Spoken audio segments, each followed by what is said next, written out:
आणि तो मला बोलला की तुला वडापाव वगैरे खायचा का, तर ऑब्वियस आहे नाही, कोण म्हणणार नाही. तर मी तो वडापाव खायला त्याच्याबरोबर गेले. माहिती नाही त्याचं काहीतरी औषध टाकून दिलं होतं. तर मला मनमाडला गेल्यावर शुद्ध आली.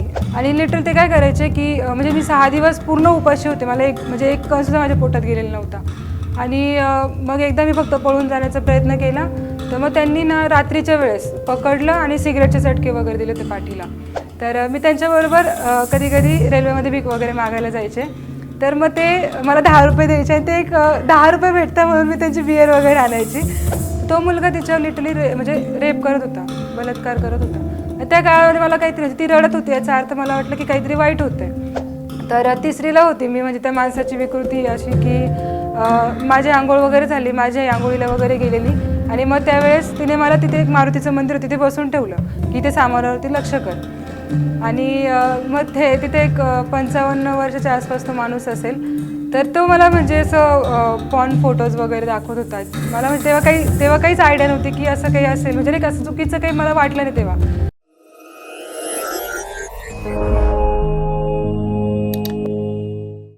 नमस्कार, मी गोदावरी देवकाते. नावाप्रमाणेच गोदावरी नदीच्या काठावर वाढलेली आहे. परंतु माझा जन्म झाला आहे नांदेडला.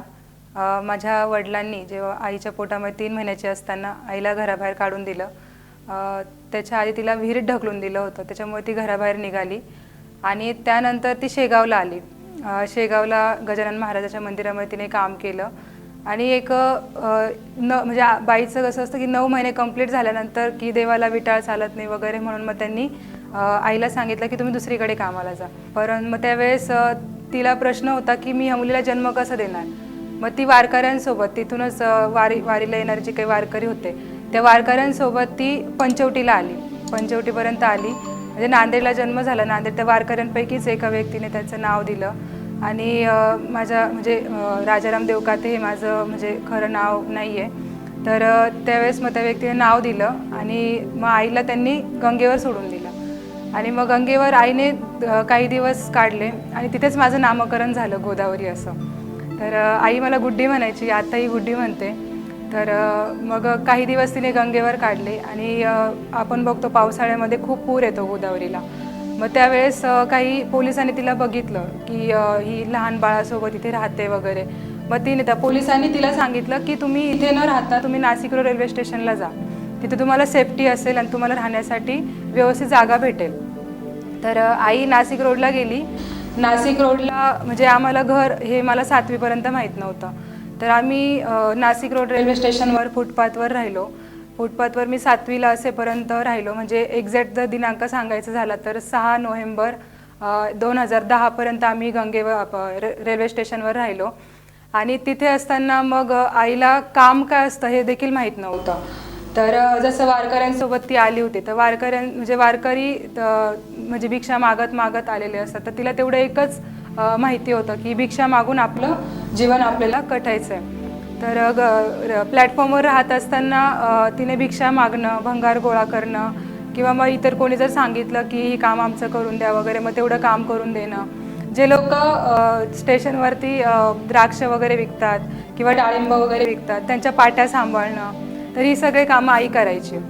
तर असं म्हणजे 7वीपर्यंत असताना मी देखील म्हणजे मला पण दुसरं काही ऑप्शन नव्हतं तिच्याबरोबर. म्हणजे मला देखील 7वीपर्यंत काम काय असतं हे माहीत नव्हतं. तर मी देखील शनिवार रविवार असेल किंवा माझं जे शेड्यूल होतं जे मी प्लॅटफॉर्मवर राहायचे, तर सकाळी आम्ही 7-7:30ला उठणं असेल.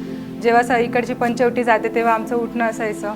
आणि नंतर मग सकाळी 11, 10, 10:30पर्यंत भंगाराची गोणी घेऊन भंगार गोळा करणं. आणि त्याच्यानंतर मग इंटरव्ह्यू अवेकनिंग जागृती म्हणून एक संस्था होती जी आम्हाला प्लॅटफॉर्मवर शिकवायला यायची. तर मग 10 वाजता त्यांची वाट आम्ही बघायचो की हे लोक येतील आणि आम्हाला शिकवतील. कारण की त्यांच्याकडे म्हणजे आम्हाला भिक्षा मागून काही खायला वगैरे खूप चांगलं भेटायचं असं नाही.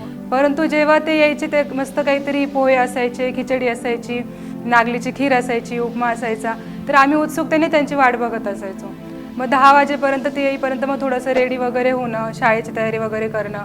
आणि मग 10 ते 11:30पर्यंत ते असायचे. म्हणजे ते आम्हाला 4थीला भेटले, म्हणजे मला 4थीला भेटले. आणि मग 11वी म्हणजे 11:30पर्यंत सगळं आवरून वगैरे रेडी व्हायचं. आणि मग 11:30ला शाळेत जायचं. मग परत 5:30पर्यंत शाळेतून आल्यावर परत भंगाराची गोणी घ्यायची किंवा मग रेल्वे तिकीट फॉर्म, रेल्वेचं तिकीट घर जे होतं आता सगळं नवीन झालं आहे, परंतु जुनं जे तिकीट घर होतं तिथे मी भिक्षा मागायला जायची आणि जे काही येईल मग त्याच्यातून थोडंफार मला ठेवायचे आणि बाकीचे आईकडे द्यायचे. तर असं सगळं माझं स्कूलमध्ये असताना शेड्यूल होतं. आणि शनिवार रविवार मी आणि माझी एक मैत्रीण होती निर्मला, तर आम्ही दोघीजणी इगतपुरीला घोटीला वगैरे भंगार गोळा करण्यासाठी जायचो.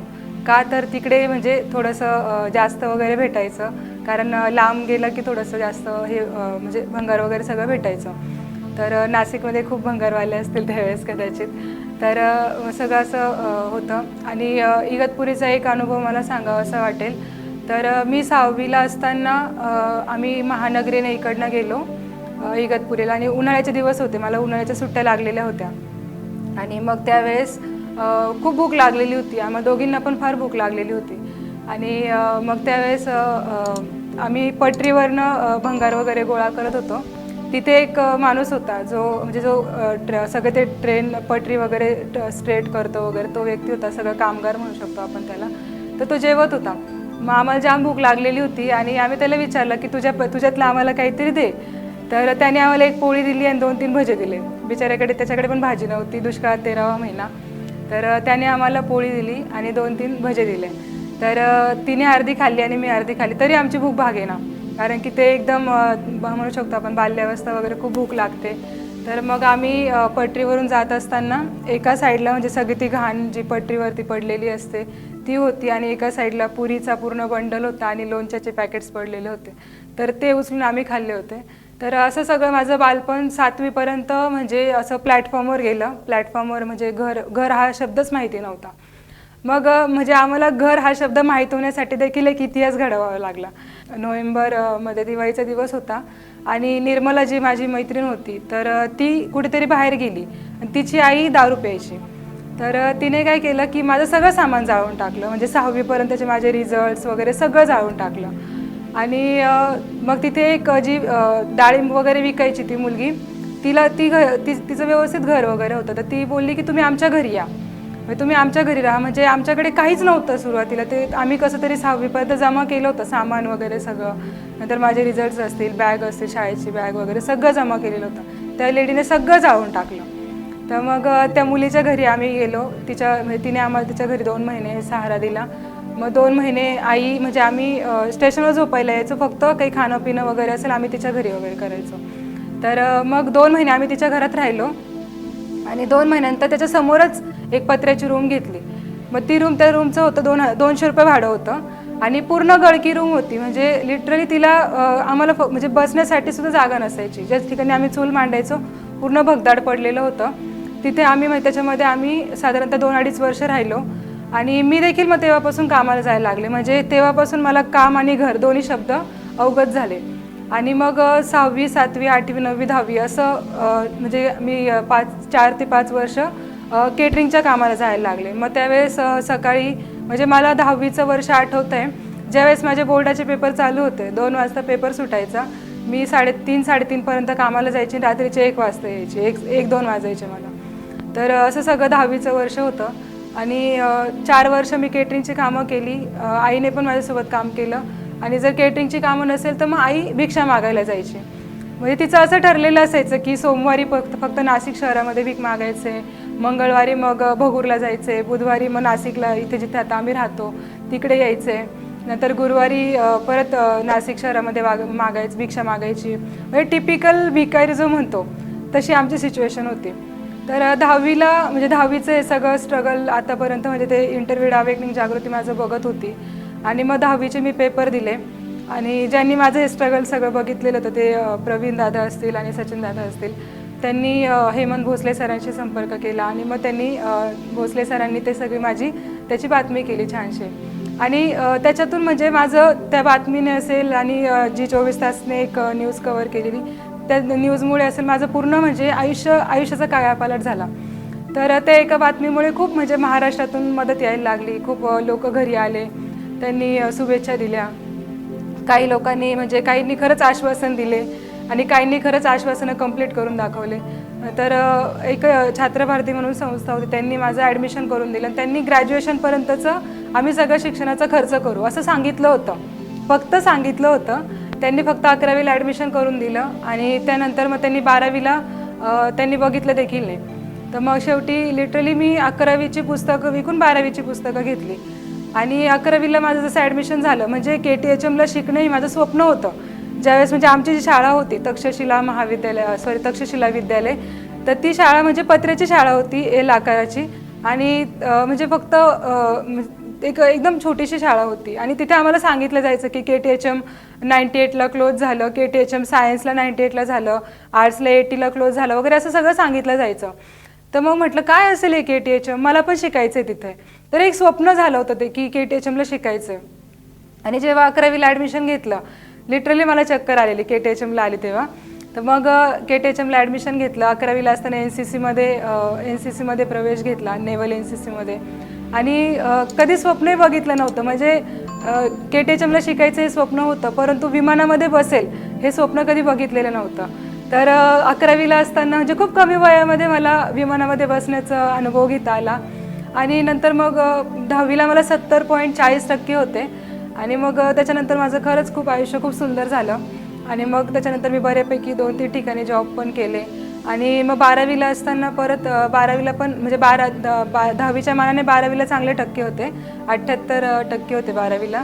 तेव्हा पण मग बऱ्यापैकी म्हणजे न्यूज चॅनलने वगैरे न्यूज कव्हर केलेली आणि खरंच म्हणजे ज्या गोष्टींसाठी म्हणजे ज्या म्हणजे जी परिस्थिती माझ्यावर होती की भिक्षा मागून खाणं असेल किंवा काय, तर मी गंगेवर सहज 1-2दा गेलेली 11वीला असताना.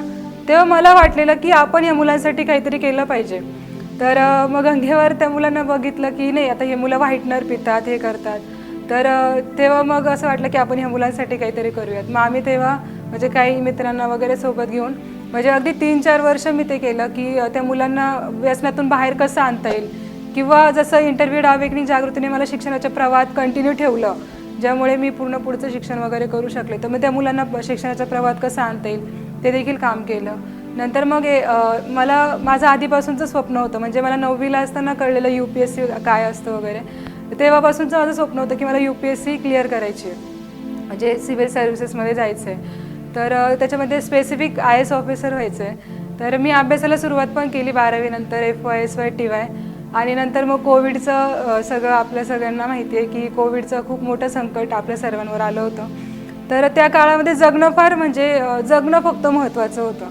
तर मी 3 वर्ष खूप स्टडी केला UPSCचा. तेव्हा मला खूप म्हणजे असं वाटायचं की 95% आता मी क्लिअर होणार. पण कोविड आलं आणि कोविडमुळे माझा जॉब वगैरे पण मी युनिक अकॅडमीमध्ये जॉब पण केलेला.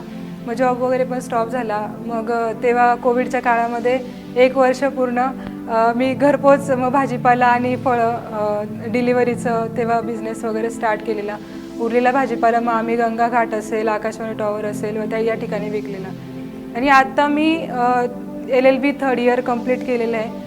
तर एखाद्या महिन्यामध्ये माझा रिझल्ट लागेल. तर आम्ही प्लॅटफॉर्मवर राहत असताना म्हणजे मला आठवतं आहे की मी 4थीला होते, माझी स्कॉलरशिपची परीक्षा चालू होती आणि त्यावेळेस स्टेशनवर कोणतरी नाशिक रेल्वे स्टेशनला कोणतरी मंत्री येणार होता आणि त्यावेळेस ज्याची परीक्षा चालू असताना म्हणजे मी तिथे अभ्यास वगैरे करत होती आणि त्यावेळेस CRPFचे वगैरे लोक आलेले, तिथे जे काही पोलीस असतात CRPFचे आणि साफसफाई करणारे लोक आले. मग ते CRPFचे लोक सांगत होते साफसफाई करणाऱ्या लोकांना की पाणी टाका इथे आणि ह्यांना इथून काढून द्या वगैरे. मग असं पूर्ण सामान आमचं ओलं झालं होतं, पूर्ण माझे पुस्तकं वगैरे ओले झालेले आणि मग असं म्हणजे एक भिकाऱ्यांना नाही का असं लिटरली म्हणजे ते पण माणूस आहेत नाही का या हिशोबाने त्यांनी बघितलंच नव्हतं. आणि मग आम्ही दोघीजणी तिथून आलो आणि त्याच्या बाहेर एक बस स्टँड आहे, नाशिक रोड रेल्वे स्टेशनच्या बाहेर एक बस स्टँड आहे, आम्ही तिथे आलो. तर तिथे म्हणजे मी जेव्हा भंगार वगैरे गोळा करायची त्यावेळेस मला माझ्या मैत्रिणीमुळे निर्मला म्हणून एक मैत्रीण, तिच्यामुळे मला गुटखा खाण्याची पण सवय लागली होती आणि गुटखा वगैरे असं. आणि एकदा म्हणजे मला आठवतं आहे की तिथे म्हणजे त्यांच्याबद्दल माझ्या मनात बिलकुलही वाईट हे नाही आहे, पण जे काही LGBTQ कम्युनिटी असते त्याच्यापैकी ट्रान्सजेंडर जे आहेत, तर मी त्यांच्याबरोबर कधी कधी रेल्वेमध्ये भीक वगैरे मागायला जायचे. तर मग ते मला 10 रुपये द्यायचे आणि ते एक 10 रुपये भेटतं म्हणून मी त्यांची बियर वगैरे आणायची. तर मला आठवतं एक दिवस मी त्यांची बियर आणून दिलेली आणि त्याच्यामुळे त्यांनी मला 2 पॅक त्याचे पाजले होते.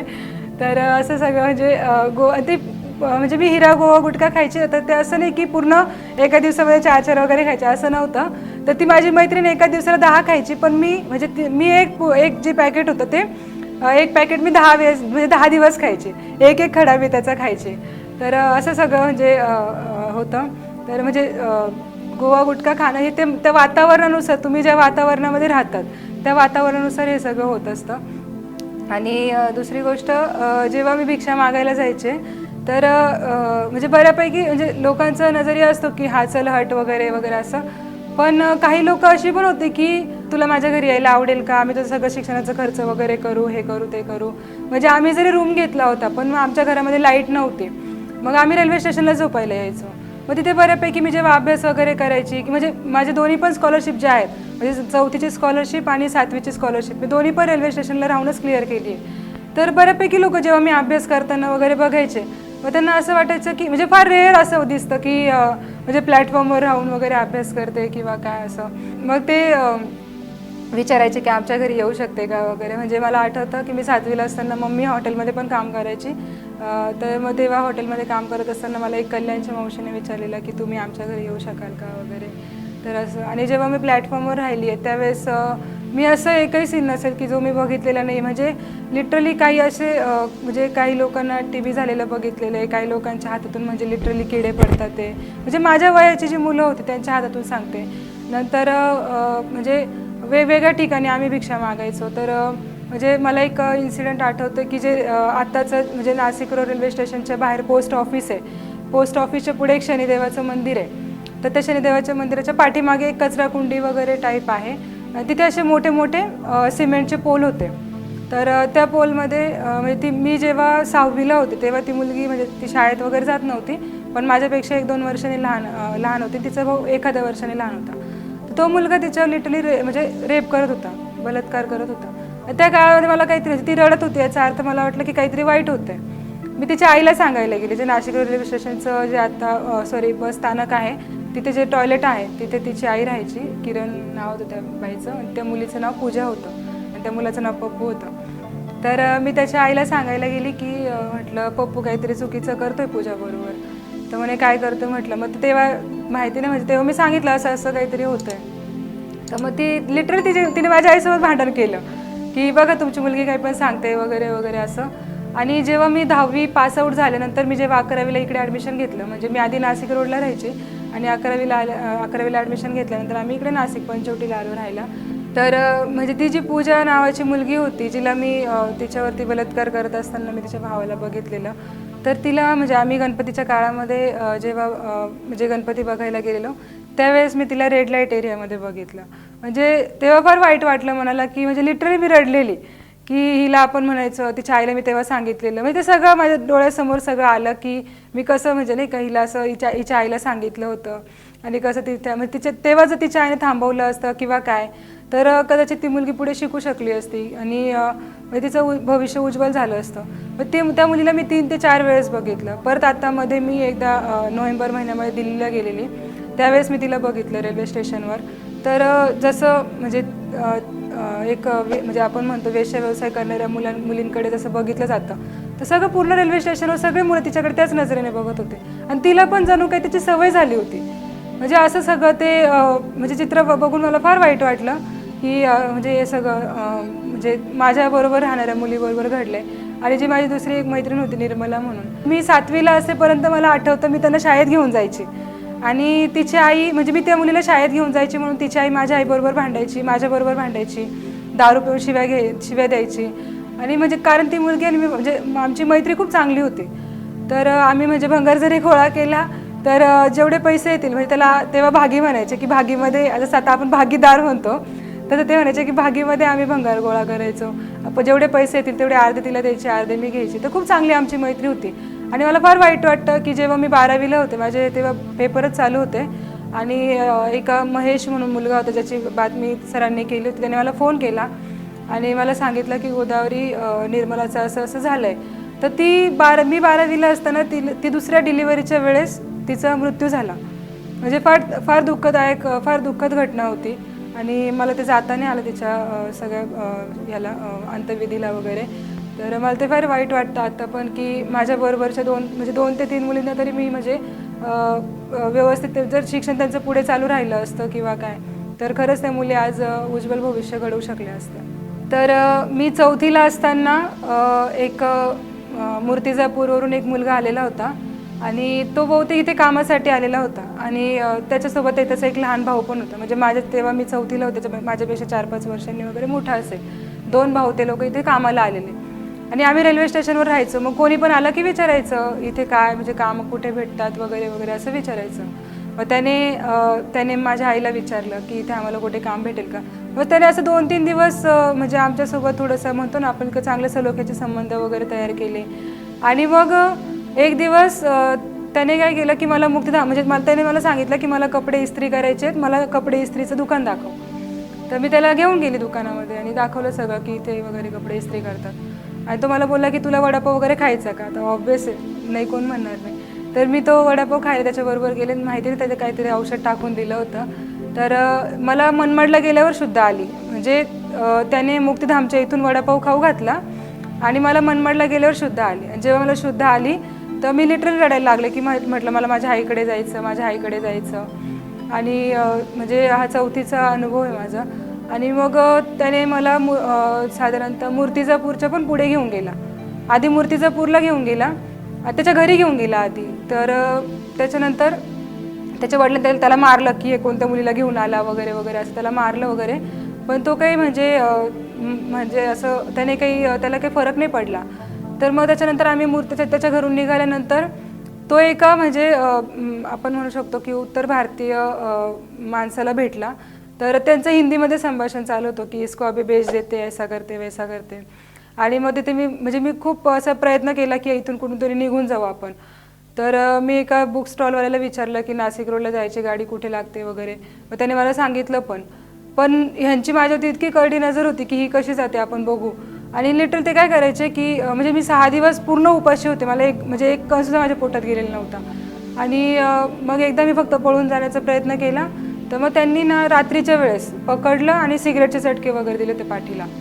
आणि म्हणजे मला सांगायचं कोणतरी असं स्टेशनवरती वगैरे बसलेलं असेल तर मला म्हणजे जेवायला वगैरे बसलेलं असेल तर सांगायचे जा त्यांच्याकडे जा आणि जेवण आमच्यासाठी मागून घेऊन ये. आणि मी मागून आणायचे, मला एक घासुद्धा द्यायचे नाही. असं 6 दिवस मी त्यांच्याबरोबर काढले. आणि मग एक दिवस त्या दोघांमध्ये काहीतरी भांडण, म्हणजे माझं सुदैव म्हणावं की त्या दोघांमध्ये काहीतरी भांडण झालं. आणि त्याने मला म्हणजे त्याचा जो लहान भाऊ मी जो म्हणजे सांगितलं की तो माझ्यापेक्षा 3-4 वर्षांनी मोठा होता, तो माझ्या आईकडे होता. तर जसं मी सांगितलं की माझं सुदैव होतं की त्या दोघांमध्ये भांडण झालं. आणि जो उत्तर भारतीय होता तो दुसरीकडे निघून गेला. आणि ह्याने मग 6 दिवसानंतर मला नाशिक रेल्वे स्टेशनला आणून सोडलं. तर मला समजत नव्हतं की नक्की कुठे जाऊ, कारण माझ्या पोटामध्ये काही एक कण पण नाही अन्नाचं वगैरे काही नाही. मला फक्त माहिती होतं माझी आई भेटेल तर एक तर मला रेल्वे स्टेशनला भेटेल, नाहीतर मग दुर्गा मंदिर आहे नाशिक रोडचं अनुराधा टॉकीजच्या समोर, तिथे भेटेल. तर तिला कोणीतरी सांगितलं की गोदावरी आली असं. आणि मी जेव्हा रेल्वे स्टेशनवर आली सगळीकडे माझे फोटो वगैरे लावून दिलेले की हरवलेली आहे वगैरे, भेटल्यास संपर्क करा, हे करा वगैरे, पोलीस स्टेशनला संपर्क करा. तर असं सगळं चित्र माझ्या डोळ्यासमोर होतं. आणि मी म्हणजे दुर्गा मंदिराजवळ आली आणि माझी आई परत रेल्वे स्टेशनला मला बघायला गेली. मी रेल्वे स्टेशनला गेली, माझी आई परत दुर्गा मंदिरला, म्हणजे असं 2-3 चक्कर झालं. मग ती विचारायची की माझी मुलगी आली सापडत नाही वगैरे, म्हणजे ती पण बिचारी पूर्ण चलबिचल होऊन गेलेली. तर असं सगळं होतं. आणि मला आठवतं की मी 3रीला असताना म्हणजे जसं सांगते ना की एक मुलगी म्हणून मला फार म्हणजे जसं वाईट अनुभव जे ते फार कमी आलेले आहेत. पण एक सांगते की आम्ही नदीवर कपडे धुवायला वगैरे जायचो. आणि मी तेव्हा 3रीला असेल. आणि वालदेवी नदीला विध गावामध्ये ती आहे, देवळली गावामध्ये. आणि मोस्टली ना त्या काळात असं काही म्हणजे आंघोळ करणं वगैरे रोजचं वगैरे होत नव्हतं. तर मग 5-6 दिवसांनी वगैरे आंघोळ करायची, पाटावर जायचं, नंतर नदीवर जायचं, असंच असायचं. तर मग आम्ही शुक्रवारचा दिवस होता आणि शुक्रवारी मस्जिदमध्ये भिक्षा मागण्यासाठी जायचो. आणि देवळाली गावामध्ये मोठी मस्जिद वगैरे आहे, सो तिथे गेलेलो. आणि नंतर मग तिकडनं थोडे पैसे वगैरे भेटले का मग साबण वगैरे घ्यायचं, मग आंघोळीला जायचं नदीवर कपडे वगैरे धुवायला. तर 3रीला होती मी. म्हणजे त्या माणसाची विकृती अशी की माझी आंघोळ वगैरे झाली, माझी आई आंघोळीला वगैरे गेलेली. आणि मग त्यावेळेस तिने मला तिथे एक मारुतीचं मंदिर तिथे बसून ठेवलं की ते सामानावरती लक्ष कर. आणि मग तिथे एक 55 वर्षाच्या आसपास तो माणूस असेल. तर तो मला म्हणजे असं पॉर्न फोटोज वगैरे दाखवत होता. मला तेव्हा काहीच आयडिया नव्हती की असं काही असेल, म्हणजे नाही असं चुकीचं काही मला वाटलं नाही तेव्हा. पण मग आता समजतंय की ते किती चुकीचं होतं. आणि त्याने म्हणजे मला एक छाया म्हणून पोरगी होती माझ्यापेक्षा म्हणजे बरीच मोठी होती ती, 4-5 वर्षांनी मोठी होती. तर तिच्यासोबत काहीतरी वाईट काम पण केलं होतं. तर ते सुदैवाने माझ्यासोबत नाही झालं ते. आणि दुसरं एक नदीवरचंच एक दुसरा इन्सिडेंट आहे. असंच गणपती बसलेला वगैरे होते आणि ते लोक म्हणजे आता असंच नदीवरचंच इन्सिडेंट आहे. तर ते दुर्वा वगैरे घ्यायला आलेले होते आणि माझ्या आईने म्हणजे त्याचं भिक्षा मागायची म्हणून तिच्याकडे बरीचशी चिल्लर वगैरे अशी भरपूर साचलेली होती. तर आता मी लहान पडले तर ते 3-4 जण आलेले होते. तर त्यांनी बघितलं की इथे चिल्लर वगैरे आहे. नंतर आमचं सगळं सामान म्हणजे त्यांनी ते बघितलं सगळं घेऊन पळाले. काहीच नव्हतं म्हणजे ते चिल्लर असेल, नंतर त्याच्यामध्ये थोडंसं असं मला थोडंफार असं तोडकं मोडकं आठवते, बुंदी होती बऱ्यापैकी, कुठूनतरी लग्नामध्ये भेटलेली चम्मच वगैरे असं सगळं सामान ते घेऊन पळाले. आणि त्याच्यामध्ये माझ्या आईचं म्हणजे साहजिकच आहे की 1-1 रुपयासाठी एवढं हे तेव्हा 4 आणे वगैरे होते. म्हणजे 4 आण्यासाठी एका दुकानावर थांबावं लागायचं. ती एवढी मोठी चिल्लर मिळते तरी 300-400 रुपये चिल्लर असेल ते घेऊन ते लोक पळालेले. तर फार वाईट वाटलं होतं आईला आणि आम्ही त्यांच्या पाठीमागे पळालो. पूर्ण म्हणजे विविध गावाचं पूर्ण गावाला चक्कर वगैरे मारून आलेलो. तर असे अनुभव माझ्या म्हणजे लाईफमध्ये खूप आलेले आहेत. तर चांगले अनुभव पण आहेत, खूप चांगली लोकं भेटली आहेत. म्हणजे जे काही आत्ता मी आहे ते सगळं जे लोकं चांगली भेटले त्यांच्यामुळेच आहे. तर असं सगळं माझ्या जीवनाचा जीवन प्रवास आहे. तर हा सगळं जीवन प्रवास सांगण्यामागचं उद्दिष्ट एकच आहे की जे कोणी माझ्यासारखे तळागाळातून येणारे असतील त्यांनी असं नाही की आपली परिस्थिती हलाखीची आहे तर आपण स्वप्नच बघायला नको. तर स्वप्न नक्की बघा आणि फक्त स्वप्न बघू नका, तर ते स्वप्न पूर्ण करण्यासाठी आपल्याला काय काय करावं लागेल याचा देखील विचार करा. आणि तर फक्त स्वप्न बघितले, जसं अब्दुल कलाम म्हणतात की तुम्हाला जी झोपल्यावर पडतात ती स्वप्न नसतात, जी तुम्हाला झोपूच देत नाही ती स्वप्न असतात. तर नक्की स्वप्न बघा. आणि म्हणजे मी सगळ्यांचे माझं जे माझ्या या जीवन प्रवासाचं जे काही मी आत्ता आहे म्हणजे आता एखाद्या महिन्यामध्ये माझ्या नावापुढे ॲडव्होकेट डिग्री लागेल. माझं ग्रॅज्युएशन देखील कंप्लीट झालं आहे आणि आता LLBची पण डिग्री कंप्लीट केली आहे. तर हे सगळं संघर्षच आहे. या सगळ्या संघर्षाचं क्रेडिट जे आहे, जे श्रेय आहे, मी ते कोणाला असं म्हणजे एकाला देताच येणार नाही. कारण की याच्यामध्ये खूप जणांचा हात आहेत. म्हणजे जसं की इंटरव्ह्यूड अवेकनिंग जागृती आहे, ज्या ताईने आम्हाला 2 महिने का असेना तिच्या घरामध्ये सहारा दिला, ती ताई असेल, हेमंत भोसले सर असतील, ज्यांच्या एका बातमीमुळे माझं पूर्ण जीवनाचा कायापालट झाला. जी 24 तासचे मुकुल कुलकर्णी दादा असतील, नंतर ज्यांनी माझा शिक्षणाचा खर्च केला ते येवले काका, advocate Prabhakar Vaychale sir, police आहे रवी दादा, हे सगळ्यांचं माझ्या जीवनामध्ये खूप मोठं जे काही आहे आत्ता ते सगळं श्रेय मी ह्या सगळ्या लोकांना देईल. जे माझं पहिलं स्वप्न होतं UPSC क्लिअर करायचं आणि IAS व्हायचं ते देखील मला कंप्लीट करायचं आहे. माझं ऑप्शन B होतं LLB. तर नक्कीच मी म्हणजे हे LLBला एक ॲडमिशन घेण्यामागचं कारण पण हे होतं की मला माझ्या आईला न्याय मिळवून द्यायचं आहे. तर ते देखील मी आईबरोबरच माझी आई ज्या परिस्थितीतून पुढे आली आहे किंवा तिच्यावर जो काही कौटुंबिक हिंसाचार झालेला असेल किंवा जे काही असेल तर ते अशा सगळ्या महिलांना न्याय मिळवून देण्याचं काम मी करेल. आणि जेवढं माझ्याकडनं होईल तेवढं नक्कीच मी करण्याचा प्रयत्न करेल. आणि असंच तुम्ही म्हणजे तुम्हाला मी एकच सांगू इच्छिते की तुम्ही नक्की स्वप्न बघा आणि ती स्वप्न पूर्ण करण्याचा प्रयत्न करा.